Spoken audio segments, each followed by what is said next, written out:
Hi everyone, my name is Hiedi Scott. This is DIY and you're watching episode 5 of my black and white and neutral DIY and decor projects series. So today I'm going to talk about some fun signs that you can make.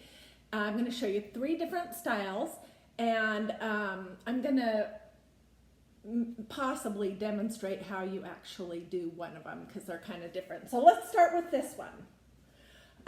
This is a sign that I made that says welcome, stay a while. It has this sweet little sheep on it. This is really super lightweight. It would look cute hanging on your front door or at your back door, especially if you were having a get together and you had friends coming over. It would also be cute hanging anywhere in your house. Here's another one that I made for a nursery, and it says, "For this child I have prayed, and the Lord has granted the desires of my heart." So I want to show you how to make these. And basically these are made out of drop cloth, which is just plain old painter's drop cloth from your local hardware store, whichever one you prefer. I washed it and dried it, and then I cut it into the size that I wanted, and I frayed it. And you know you fray it by just pulling the little strings to get the appropriate amount of fringe that you want. And then I ironed it before I was about to start this project. So what I would do to make one of these signs is I'm going to put a stencil right here. And for my next one that I make, these are so easy, I'm going to use this stencil from a maker studio that says there is a season for everything. And I'm just going to be doing it in black and white. So I'll be using the black gel ink that a maker studio has. This stuff is seriously awesome. I love it. And this has a funny name, which I can never remember. I can't see what it says because it's a sticker over the top of a dark part, but I'll put that in the comments. Anyway, so basically what you would do to make this project is you would decide where you want it to sit. Now I'm going to be putting a little like bar at the top. You see this and this. I painted these. These came from Hobby Lobby. I got them a while ago, but they were in the wood section. It was a whole container of different kinds of molding, just little pieces. They're the perfect size. They were probably $5 or $6 for maybe 20 pieces, and you can always use your 40% off on that. They're super affordable. I painted them black using this paint that's called Rescue Restore paint in Little Black Dress, and let it dry. And then after I stencil it and I have that all finished, what I will be doing is basically hot gluing it to the top of my little banner or sign. And on this one you can see that I hot glued some ribbon underneath it. I also wanted to show you that if you use these pinking shears, or I don't know what we called them pinking shears when I was growing up, on your ribbon, it gives kind of a cute little effect to the tail. Can you see that?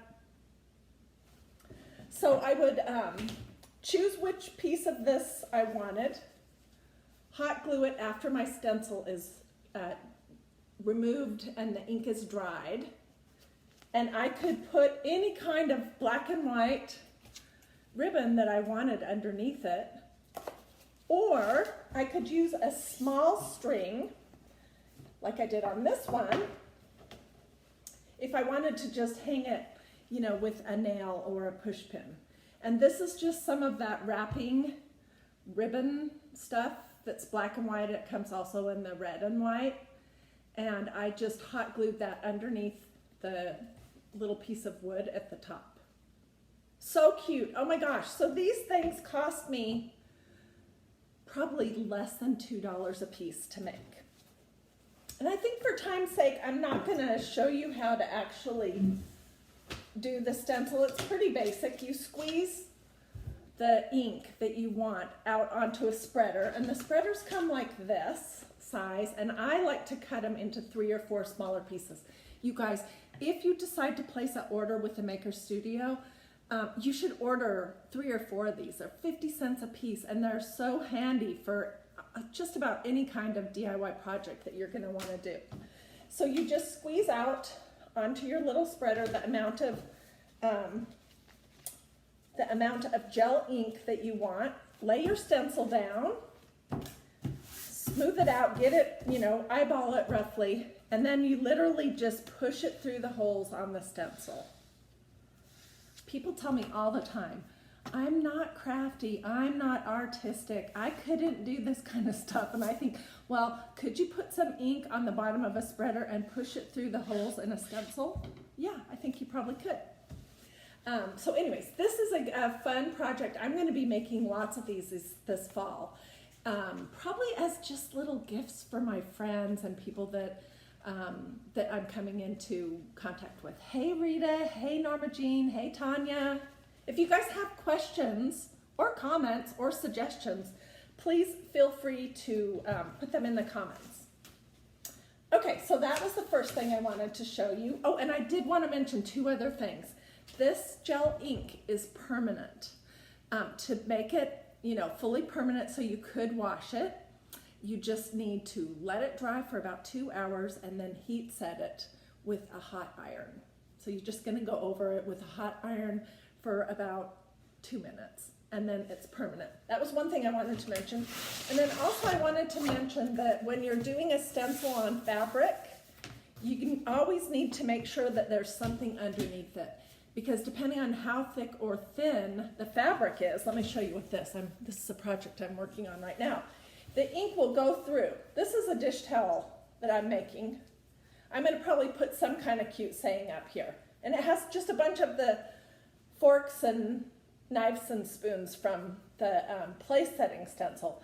But when I did this, the ink will go through the fabric. So you don't want that to go through onto your table. So what I use is I bought this little t-shirt form thing at Hobby Lobby.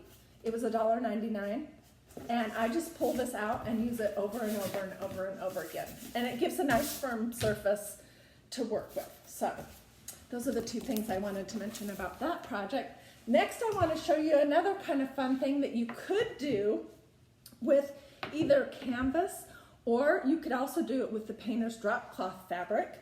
But this project involves embroidery hoops, which are these little round things that your mother and grandmother and great-grandmother used to put around something and then they would embroider. People don't do that so much anymore.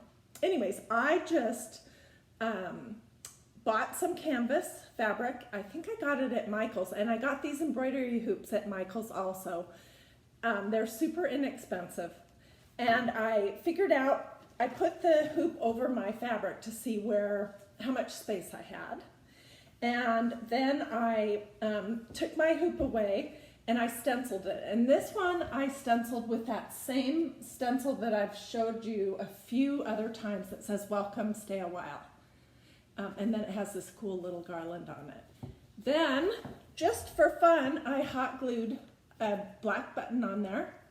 Then after it was dry, I put it in my hoop, and just to dress it up a little bit more, I took some inexpensive ribbon and glued it all the way around my embroidery hoop, and I put on this black and white buffalo check ribbon and hot glued in some greenery, and I think it turned out pretty cute. Of course the phone would ring as soon as I get on a live. It hasn't rang all day long. I'm going to just ignore it. Here's another one, same idea.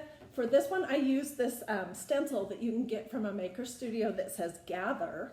And then I used the wreath that comes from the bee. Let me show you that. I have it. I want you all to know that you don't always have to use every single piece of a stencil. You can use bits and pieces. Like on a lot of things, I've just used the bee. But on this project, I just used the little garland that goes around it. And in case you're thinking, oh my gosh, her stencil looks terrible. It absolutely does. It does look terrible. And that's because I love this stencil and I have used this thing at least 20 times. It still works. It's still sticky. It's still great. It just is kind of ugly looking on the front because the paint sort of leaves paint, ink, chalk art, gilding size. It kind of leaves a little stain on the top of your stencil, but the holes are still good. As long as you wash it promptly, you should be able to use your stencils 20, 25, 30, 35 times. Seriously. Okay, so that's how I made that one. And then to dress this one up, I didn't glue a ribbon around the embroidery hoop, but I did glue a variety of vintagey buttons that I had around the wreath. And then I glued some little greenery and another bow, and I just put some ribbon on the back to hang it up. And I think that turned out pretty cute. If you guys like these ideas, you should absolutely copy them. They're so easy. And this year at Christmas, my plan is to have a black and white Christmas tree. And so I've already started thinking about how I could use these little, and there's even a size smaller than this, these little embroidery hoops to make Christmas ornaments. And on this one, I glued these little pom-poms, and I did an S in my favorite alphabet, which is alphabet 3, in case you're wondering. And I'll just hang a whole bunch of these little things on the Christmas tree. Okay, let's see. Oh, the next idea I want to show you is something I've done probably 6 or 7 different times in the year and a half that I have been an affiliate with a maker studio and been doing lots of crafts. And that is, I've been making these banners, these wooden banners. I get these are the best. I get these from Home Depot. They're in the little wood section for crafts.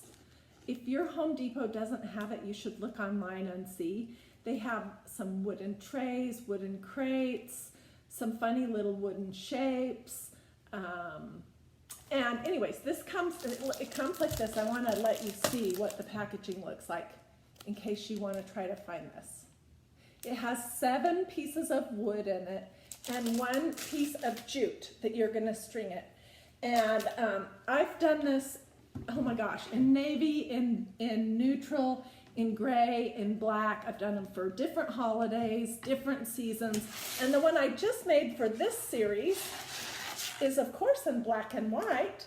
It has 7 little pieces on it in my favorite font, alphabet 3. It says family. And there was 1 leftover little wooden triangle. And so I put the word faith. I don't know if you can really see that. On it. And I did all of this using the gel ink that a maker studio has in the white color. And I tell you what, I love working with that stuff. It washes out of your stencil so easy. It's a really intense coverage. And the black and white combination, I love using the ink just as much or more than using the chalk art. And the ink is not just for fabric. It can also be used on things like wood or painted surfaces. It can be used also on paper. So anyways, to dress this up a little bit, in between each letter, I just tied a little piece of this black and white ribbon. And then using my pinking shears, which is one of my new favorite things, I just clipped all my little pieces of ribbon, and I just think they look so cute. Okay, let me show you just a couple other things that don't really have to go with these ideas, but I hope you liked the projects that I showed you today, these little banners made out of painter's drop cloths, the embroidery hoop signs, and then the triangle pennant banners. So while I have you, your attention, let me show you 2 other things. This is something that I was just fiddling around with the other night. It's one of those canvases, those super inexpensive canvases that you can get just about anywhere. I painted it with some gray Rescue Restore paint, and then using the the gel ink in black. I did this Home is Where the Heart Is stencil on, and I think this would look super cute propped up on your mantle.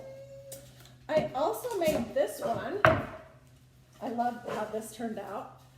It says home.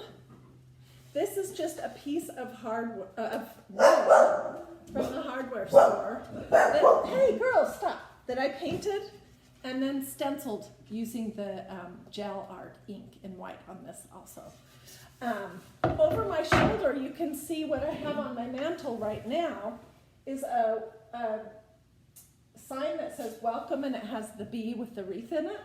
And then just below it to the side is a little piece of lumber that has the French script stencil on it.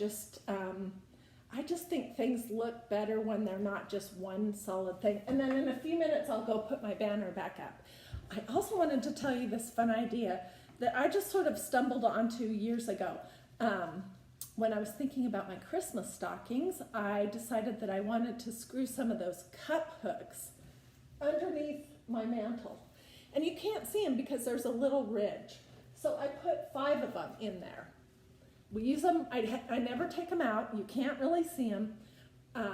We use them for our Christmas stockings at Christmas, but I use those all the time to hang these little wooden banners. So if your fireplace permits and it's okay for you to put holes in it, I recommend getting some, and if it's white, just get some of the white little cup hooks in whatever size works for you, and measure them out and put them underneath your mantle, the overhang, and then you can use that space to decorate too. So I think that's pretty much all for today. I hope that you enjoyed episode 5 of black and white and neutral DIY and decor projects. And thank you for watching.